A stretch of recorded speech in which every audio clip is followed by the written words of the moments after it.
ఎందుకు ఇంత హ్యాపీగా ఉన్నామంటే మీ వల్లనే మాకు 10K సబ్స్క్రైబర్స్ వచ్చారనమాట. మేము చాలా హ్యాపీగా ఉన్నాం, చాలా అంటే చాలా చాలా హ్యాపీగా ఉన్నాం. పేరున మీ అందరికీ థ్యాంక్ యూ వెరీ మచ్. మమ్మల్ని ఇంత సపోర్ట్ చేసి, ఇంతగా లవ్ చేసి, ఇంతగా మమ్మల్ని ఇంత పొజిషన్కి తెచ్చారు. సో ఇంకా కొంచెం మీరు ఇంకా సపోర్ట్ చేశారనుకో, మేము ఇంకా ఏమైనా ఫన్నీగా ఏమైనా ఇంకా కొత్తగా చేసి మీకు అప్లోడ్ చేస్తాం అనమాట. మీరు అవన్నీ చూసేయండి.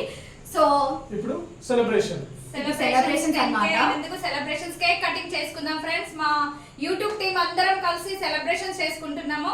థ్యాంక్ యూ ఫ్రెండ్స్, ఇంత సపోర్ట్ చేసినందుకు మా ఛానల్ కి. Thank you very much. Okay.